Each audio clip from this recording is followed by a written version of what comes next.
Hello friends, ऐसी ही मज़ेदार video सुनने के लिए वीडियो को लाइक करें, शेयर करें और मेरे चैनल को सब्सक्राइब करें। चारू गुलेरिया की यह बात सुनकर आसपास खड़े सभी लोग हैरान हो गए।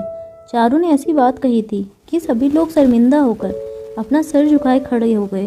वो जानते थे कि एक तरफ एक औरत का पति हमेशा हमेशा के लिए उसे छोड़कर चला गया था और दूसरी तरफ उस पर इस तरह का इल्ज़ाम लगाया जा रहा था कि उसके पेट में जो बच्चा पल रहा था वह उसके पति का नहीं था। चारू ने अपनी बात आगे बढ़ाते हुए कहा, अरे मैंने तो पहले ही भांप लिया था इस लड़की को। जिस दिन पहली बार मैंने इस लड़की को देखा था उस दिन ही मुझे पता चल गया था कि इस लड़की के चाल चलन ठीक नहीं है और ये लड़की भी बहुत चालाक है। अरे जिस लड़की ने अपनी सगी बहन को मरवा दिया हो उस लड़की से और क्या उम्मीद कर सकते हैं। जब पता चला कि आकाश इतने बड़े खानदान का बेटा है तो पहले तो इसने अपने प्यार के जाल में फंसा लिया। फिर जब आकाश को इसके चाल चलन के बारे में पता चला तो आकाश इससे दूर हो गया, मगर किसी तरह इसने मेरे बेटे का फिर से ब्रेन वॉश किया। फिर से उसकी ज़िंदगी में एक काला साया बनकर लौट आई। फिर कुछ साल तो इसने अपने रंग छुपा कर रखे, मगर जब इसे पता चल गया कि लोगों का इस पर विश्वास बैठ गया है, ठीक उसी समय इसने अपना फन फैलाया और मेरे बच्चे को डस लिया।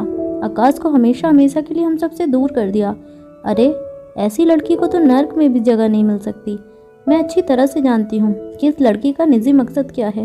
ये लड़की मेरे बेटे की जगह हथियाना चाहती थी। वो मेरे बेटे की पावर और पोजीशन हथियाना चाहती थी। मगर याद रखना लड़की, मैं उसकी माँ हूँ और मैं अभी जिंदा हूँ। तुमने अपने मकसूबों में कामयाब नहीं होने दूंगी। तुमने मेरा बेटा मुझसे छीन लिया है, मैं तुमसे तुम्हारी ज़िंदगी का मकसद छीन लूँगी। रोते हुए और सिसकियाँ लेते हुए आकाश की माँ लगातार श्रेया को देखकर ताने कसने लगी। वो श्रेया के ऊपर एक से एक इल्ज़ाम लगाने लगी। करण अच्छी तरह से जानते थे कि श्रेया की मानसिक हालत अभी ठीक नहीं थी। करण ने अपने भाई अनुपम की ओर देखा और कहा, तुम यहाँ पर चुपचाप खड़े खड़े अपनी बीवी की ऐसी बातें कैसे सुन सकते हो? जो हो गया वह सिर्फ तुम्हारा बेटा नहीं था बल्कि इस लड़की का पति भी था। अरे कितना जियोगे तुम और कितना जीऊँगा मैं? जरा इस लड़की के बारे में सोचो। पहाड़ जैसी जिंदगी है इसके सामने, किसके सहारे गुजारेगी? अब ये लड़की अपनी जिंदगी बजाय इसके कि इस वक्त हम सब मिलकर इस लड़की को संभालें, तुम इस तरह के इल्ज़ाम लड़की पे लगा रहे हो। नंदिनी गुलेरिया ने श्रेया को सहारा देते हुए उसे संभालने की कोशिश की, मगर जब नंदिनी ने श्रेया की आंखों में देखा तो उसे पता चला कि श्रेया बड़ी ही कैजुअली सारी बातें सुन रही थी। ना तो श्रेया के चेहरे के हाव भाव से ऐसा लग रहा था कि श्रेया बातों को सुनकर हर्ट हुई है, ना ही श्रेया आंसू बहा रही थी। श्रेया बस अपनी जगह पर खड़ी हुई साहब की बातें सुन रही थी। नंदिनी को भी इस बात के लिए काफ़ी ताज्जुब हो रहा था कि जब से आकाश की बॉडी गुलेरिया हाउस में आई थी तब से लेकर अब तक श्रेया की आंखों से एक भी आंसू बहता हुआ उसने नहीं देखा था। घर के बड़े बुजुर्ग और कुछ अनुभवी रिलेटिव्स आकाश की बॉडी को घर के अंदर ले गए और सारी विधियाँ शुरू की गई। आकाश के पार्थिव शरीर को अंतिम संस्कार के लिए तैयार किया जा रहा था। तभी घर में आए गुलेरिया परिवार की एक दूर की रिश्तेदार अपनी बगल में बैठी औरत से कहने लगी, अरे भाई, इतना कुछ हो गया गुलेरिया परिवार के साथ। इतना जवान और होनहार लड़का इस तरह से मारा गया है, मगर देखो तो बहन होने के नाते अनिका कहीं नज़र नहीं आ रही है। तभी पास बैठी औरत ने कहा, अरे चाची, सुना है कि अनिका को भी अगवा कर लिया गया था।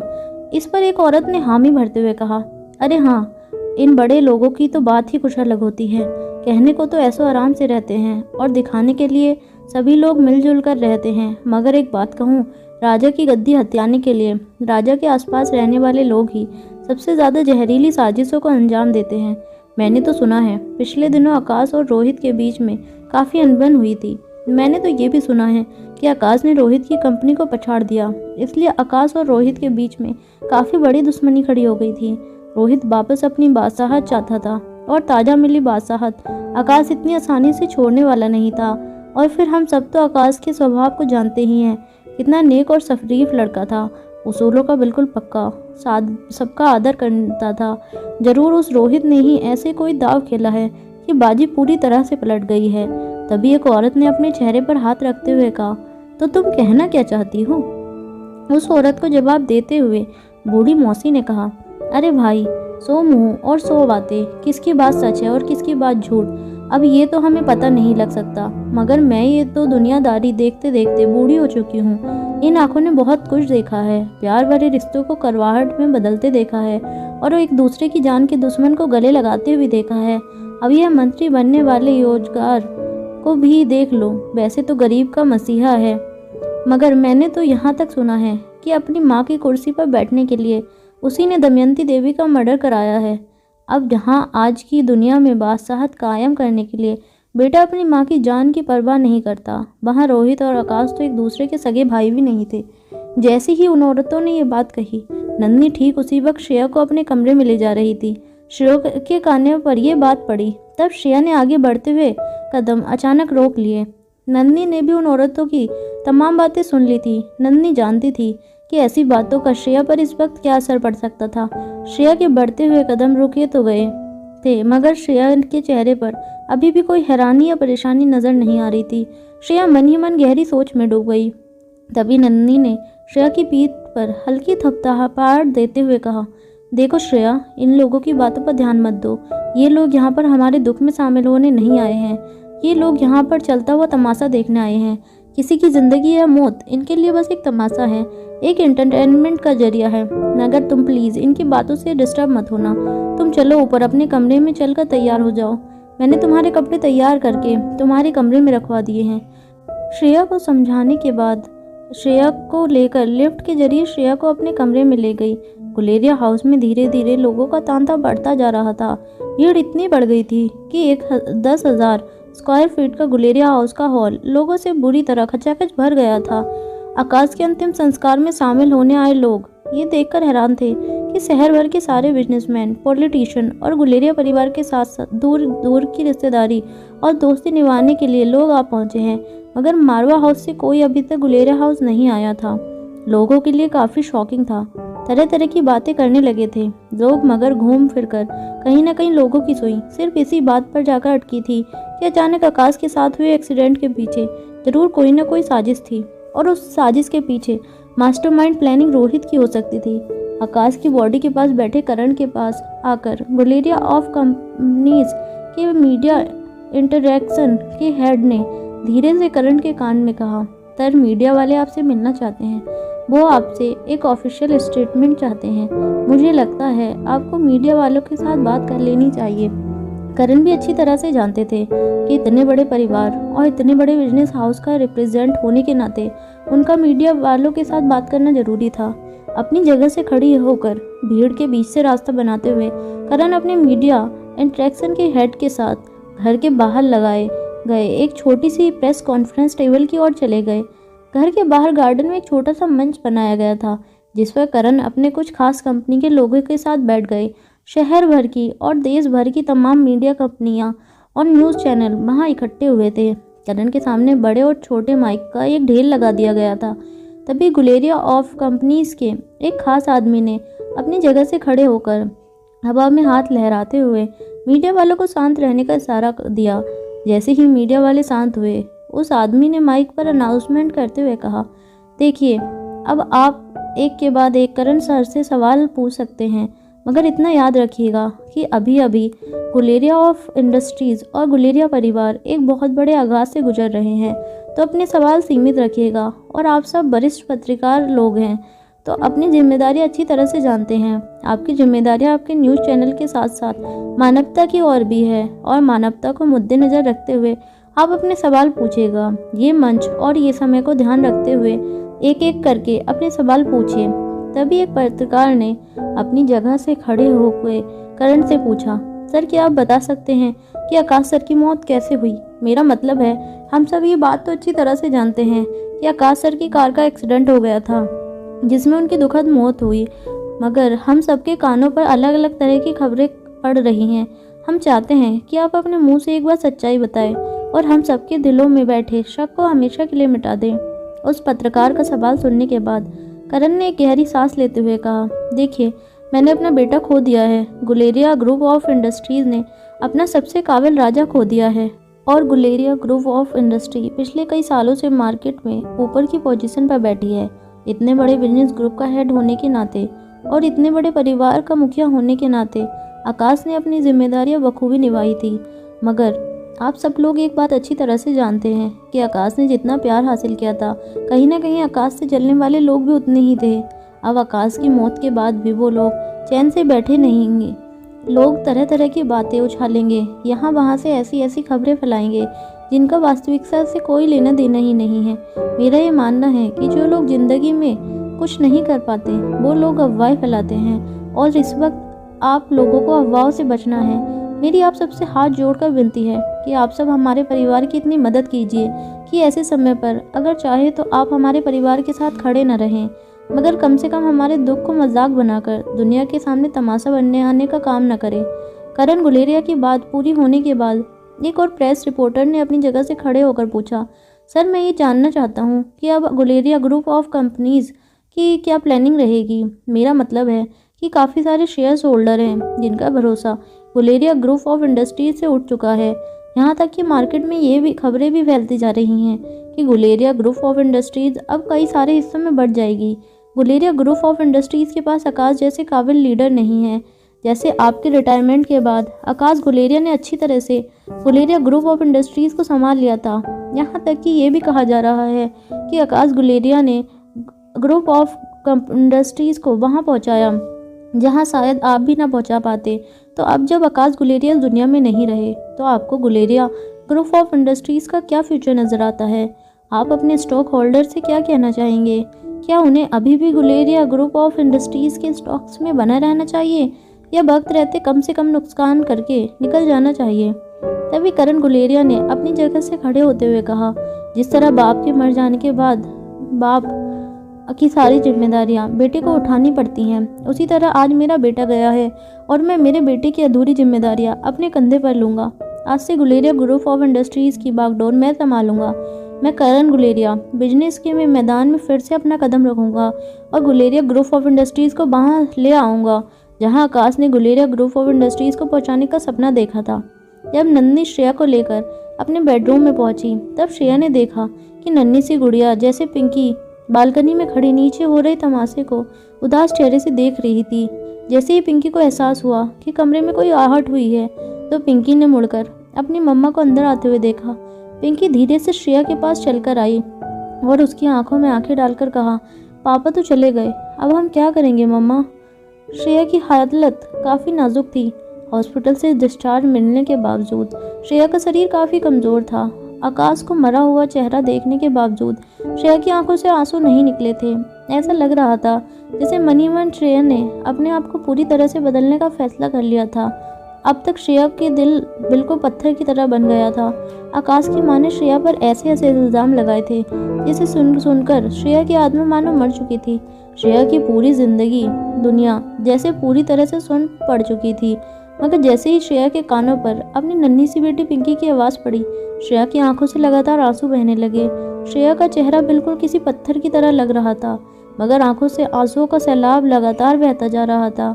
नन्ही सी बच्ची की ज़िंदगी में अचानक ऐसा तूफान आया था कि पिंकी को अब जीने का कोई मोटिवेशन नज़र नहीं आ रहा था।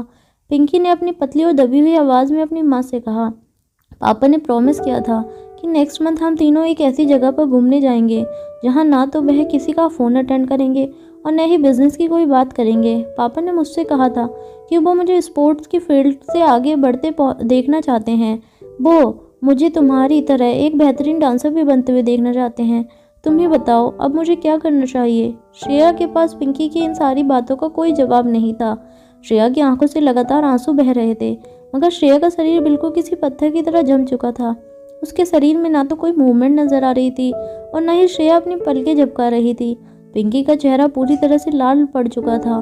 दुबली पतली सी दिखने वाली पिंकी अब पहले से ज़्यादा कमज़ोर नजर आने लगी थी। पिंकी का मायूस और उदास चेहरा देखकर श्रेया की आंखों से आंसू बह रहे थे, मगर फिर भी कहीं न कहीं नन्ही को ये सब कुछ देखकर ऐसा लग रहा था जैसे श्रेया अंदर से पूरी तरह से टूट चुकी थी। श्रेया का जिस्म तो वहीं खड़ा था, मगर उसकी आत्मा आकाश के साथ जा चुकी थी।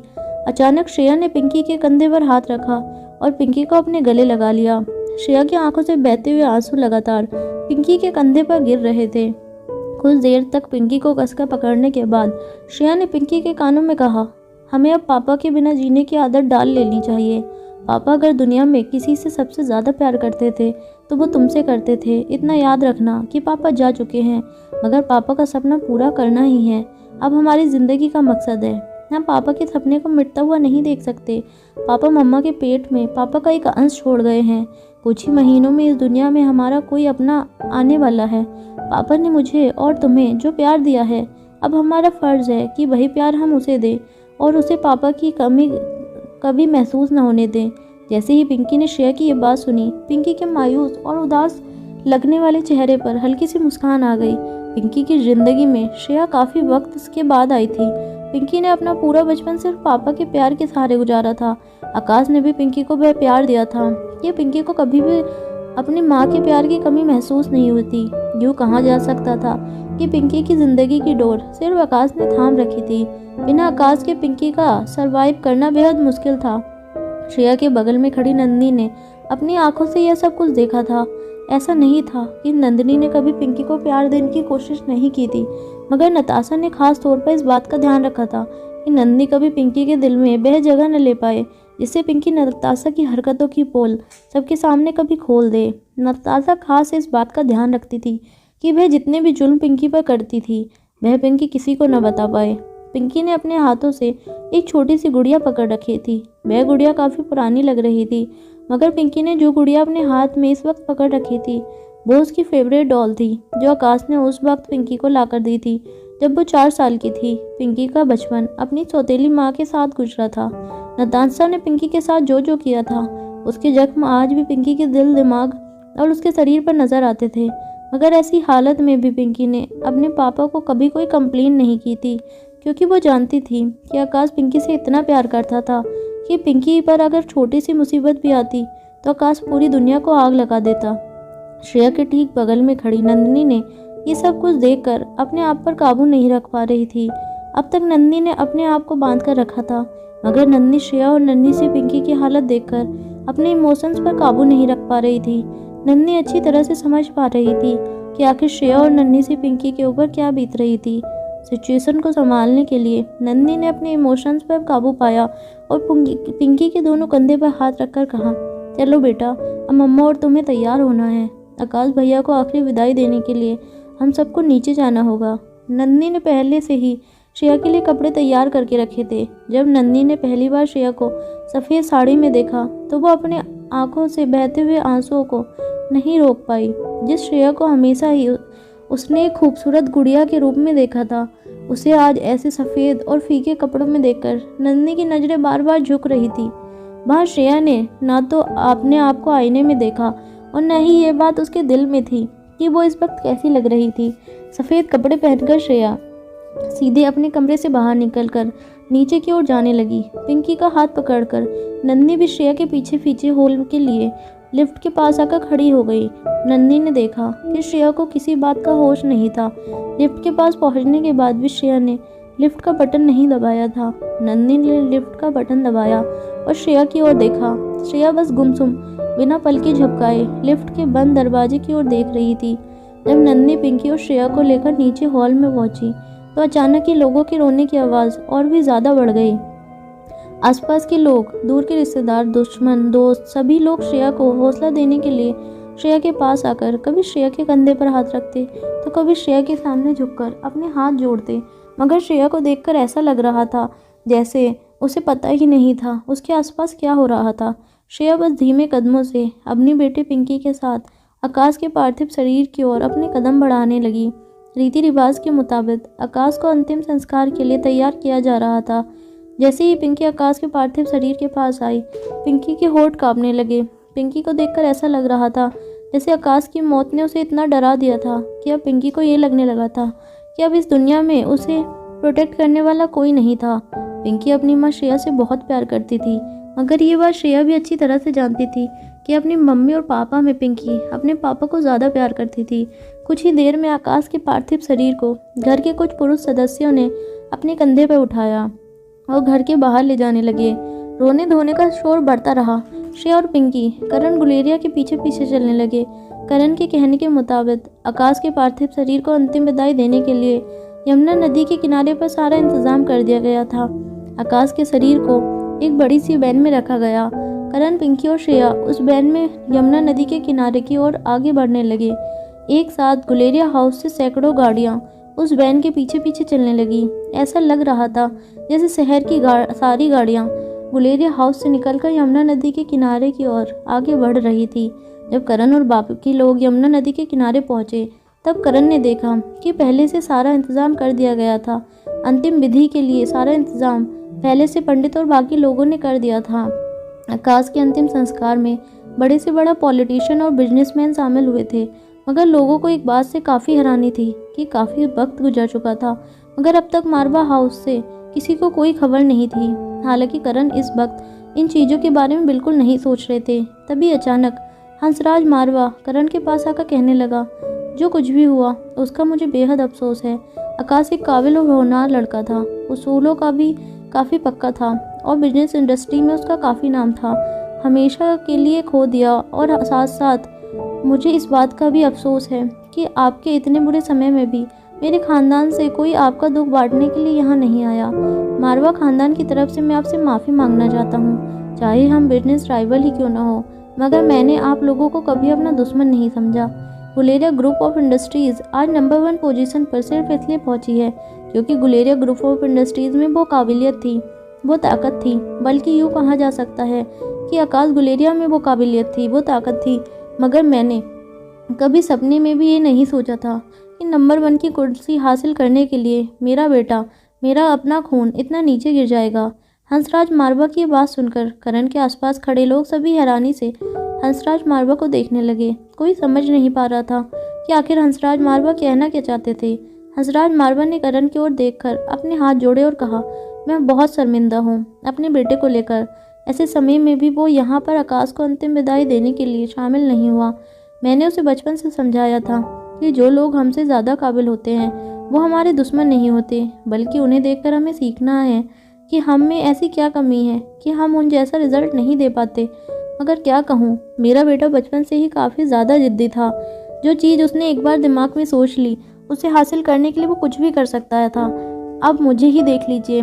अरे मैं तो अपने बेटे का सगा बाप हूँ, मगर फिर भी कंपनी के प्रेसिडेंटशिप की पोजीशन हासिल करने के लिए उसने मुझे ही सबके सामने जलील किया। यहाँ तक कि मुझे कंपनी और ख़ानदान से भी बेदखल करने की कोशिश की। और फिर वो तो आपका दामाद है। यह बात कौन नहीं जानता है कि आकाश और रोहित के बीच में कितनी गहरी दोस्ती हो गई थी पिछले कुछ दिनों में। मगर सारा खेल ये नंबर 1 बनने के चक्कर का है। नंबर 1 बनने के चक्कर में ही बेटे के अंदर की इंसानियत मर चुकी है। करण भी अब समझ नहीं पा रहे थे कि आखिर हंसराज मारवा कहना क्या चाहते थे। मगर आसपास खड़े लोग हंसराज मारवा की बात सुनकर मन ही मन ये समझ गए थे कि हो ना हो हंसराज मारवा इस ओर इशारा कर रहे थे कि नंबर 1 बनने के चक्कर में शायद रोहित मारवा ने आकाश गुलेरिया को रास्ते से हटाने की पूरी साजिश रची थी। हालांकि करण गुलेरिया अच्छी तरह से जानते थे कि आकाश की मौत के पीछे रोहित का कोई हाथ नहीं हो सकता था। करण के ठीक पीछे श्रेया सब कुछ सुन रही थी, मगर श्रेया को देखकर ऐसा लग रहा था जैसे उसका चेहरा बिल्कुल पत्थर के आकार का हो गया था। श्रेया के चेहरे पर ना तो कोई हाव भाव नजर आ रहे थे और न ही किसी चीज़ पर उसका कोई रिएक्शन नजर आ रहा था। मगर अब हंसराज मारवा की एक बात लोगों के दिल में घर कर चुकी थी कि जरूर आकाश की मौत के पीछे रोहित मारवा का कोई हाथ है। वहाँ मारवा हाउस में रोहित और तीनों बच्चे अनिका के बेडरूम में अनिका के जागने का इंतजार कर रहे थे। बच्चे पहले से जानते थे कि उनकी माँ को लंबे समय तक सोने की आदत थी। कई बार अनिका दोपहर के 4-4 बजे तक सोती रहती थी। बच्चों को अब तो आदत सी हो चुकी थी। मगर कई दिनों बाद लौटी अनिका को मिलने के लिए तीनों बच्चे काफ़ी ज़्यादा एक्साइटेड थे। रोहित भी जानना चाहता था कि आखिर अनिका के साथ क्या हुआ था। ऐसा कौन सा शख्स था जिसकी इतनी हिम्मत हो गई थी कि वो अनिका को किडनैप करके ले गया था। तभी अचानक रोहित का मोबाइल फ़ोन बजने लगा। रोहित के मोबाइल स्क्रीन पर चिराग मेहता का फ़ोन नंबर फ्लैश होने लगा। रोहित बच्चों से थोड़ा दूर जाकर बालकनी में जाकर चिराग से बात करने लगा। बच्चों को बाहर से कोई आवाज़ सुनाई नहीं दे रही थी। चिराग और रोहित क्या बात कर रहे थे, वो बच्चे बातें सुन नहीं पा रहे थे। रोहित ने जैसे ही चिराग का कॉल रिसीव किया, चिराग ने रोहित से कहा, सर यहाँ पर आकाश सर का अंतिम संस्कार चल रहा है। आपके ख़ानदान से यहाँ पर कोई नहीं पहुँचा है। मैं जानता हूँ कि इस वक्त आप सब इस बात का इंतज़ार कर रहे हैं कि कब अनिका मैडम को होश आएगा, मगर सर यहाँ पर मामला थोड़ा कॉम्प्लिकेटेड हो गया है। चिराग की बात सुनकर रोहित को काफ़ी हैरानी हो गई। रोहित ने चिराग से पूछा, क्या हुआ, तुम ऐसा क्यों बात कर रहे हो?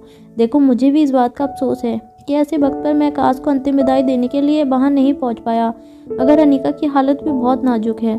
मेरा यहाँ रहना भी बहुत ज़रूरी है, मगर तुम फिक्र मत करो, मैं बाद में जाकर अनिका के पापा और परिवार वालों को समझा दूंगा। तभी चिराग ने तेज सांसें लेते हुए रोहित से कहा, नहीं सर, बात वो नहीं है। दरअसल बात यह है कि यहाँ पर आपके पापा हंसराज मारवा पहुँच गए हैं और उन्होंने यहाँ पर लोगों को आपके खिलाफ भड़काना शुरू कर दिया है। चिराग की ये बात सुनकर रोहित काफ़ी हैरान हो गया। रोहित ने चिराग से पूछा, कमाल है, ऐसा क्या कह रहे हैं वो वहाँ मेरे खिलाफ? चिराग ने एक लंबी सांस लेने के बाद रोहित से कहा, सर दरअसल वो बात इतनी कॉम्प्लिकेटेड है कि मैं आपको फ़ोन पर नहीं बता सकता। आप इस वक्त मैडम का ख्याल रखिए, मैं आपको सारी बात डिटेल में बाद में बताऊंगा। रोहित समझ नहीं पा रहा था कि आखिर चिराग किस बात को लेकर इतना परेशान था, मगर रोहित के पास इस वक्त चिराग से बात साथ ज़्यादा बहस करने का वक्त नहीं था। इसलिए चिराग का फ़ोन डिस्कनेक्ट करके रोहित फिर से अनिका के बेडरूम में आ गया। नन्ही सी रिया कभी अपनी माँ के गले लगकर सोती तो कभी अपने भाइयों के साथ सोफे पर बैठकर अपनी माँ को जागते हुए देखने का इंतजार करने लगती। तभी नन्ही सी रिया ने अपने दोनों भाइयों की ओर देखकर कहा, क्या कहते हो आप लोग? मम्मा घर जल्द से जल्द लौट आए, उसके लिए हमने कैंडल जलाई थी और ऊपर वाले ने मेरी प्रेयर सुन ली थी। आप लोगों ने देखा ना कि कैंडल बुझने से पहले मम्मा घर आ गई। अलेक्जेंडर और आनंद दोनों ही बिना कुछ बोले एक दूसरे की ओर देखकर मन ही मन मुस्कुराने लगे, मगर दोनों ने रिया से कुछ नहीं कहा और सिर्फ हाँ में अपना सर हिला दिया। नन्ही सी रिया काफ़ी एक्साइटेड लग रही थी। रिया ने अलेक्जेंडर की ओर देखा, क्यों ना हम फिर से कैंडल जलाएं? मुझे पक्का यकीन है कि कैंडल के बुझने से पहले मम्मा ज़रूर जाग जाएंगी, मगर इस बार कैंडल थोड़ी छोटी ले आना, क्योंकि अब मुझसे इंतज़ार नहीं होगा। तुम लोग देख लेना, मम्मा जैसे ही जागेंगी सबसे पहले मम्मा मुझे हक करेंगी। अलेक्जेंडर और आर्यन अच्छी तरह से जानते थे कि रिया हमेशा यही सोचना पसंद करती थी कि घर में सभी लोग रिया को सबसे ज़्यादा प्यार करते थे, चाहे वो रोहित हो या अनिका, और दोनों भाइयों की भी इस बात से कोई एतराज़ नहीं था। अलेक्जेंडर और आर्यन अच्छी तरह से जानते थे कि माँ बाप का प्यार अपने बच्चों के लिए कभी अलग अलग नहीं हो सकता। माँ बाप सभी बच्चों को एक समान प्यार करते हैं, मगर इस उम्र में शायद रिया ये बात समझ नहीं थी। वैसे तो रिया अलेक्जेंडर और आर्यन की उम्र एक बराबर थी, मगर मैच्योरिटी में रिया अपने दोनों भाइयों के मुकाबले काफ़ी ज़्यादा कम थी। दोनों भाई रिया का यही बचपना ही काफ़ी प्यारा लगता था, क्योंकि वक्त के साथ साथ दोनों भाई भी अपनी बहन को अपनी छोटी बहन की तरह ही ट्रीट करते और उसे प्यार भी करते। दोनों भाई अपनी बहन को प्रोटेक्ट करना भी जानते थे और वक्त आने पर उसे डांट कर सही रास्ता दिखाना भी जानते थे।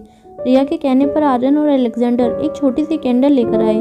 जैसे ही अलेक्जेंडर ने कैंडल एक टेबल पर रखी, रिया ने उस कैंडल को मैच बॉक्स से लाइट कर दिया। कैंडल जलाने के बाद रिया ने रोहित की ओर देखकर मुस्कुराते हुए कहा, अब देखना डैडी, इस कैंडल के बुझने से पहले मामा जरूर जाग जाएंगी और सबसे पहले जागते ही वो मुझे देखेंगी और गले लगा लेंगी। कई दिनों बाद रोहित को तीनों बच्चे के चेहरे पर मुस्कुराहट नजर आई थी। मन ही मन रोहित भी चाहता था कि अनिका जल्दी जाग जाए ताकि वो अनिका को आकाश की अंतिम विदाई में ले सके।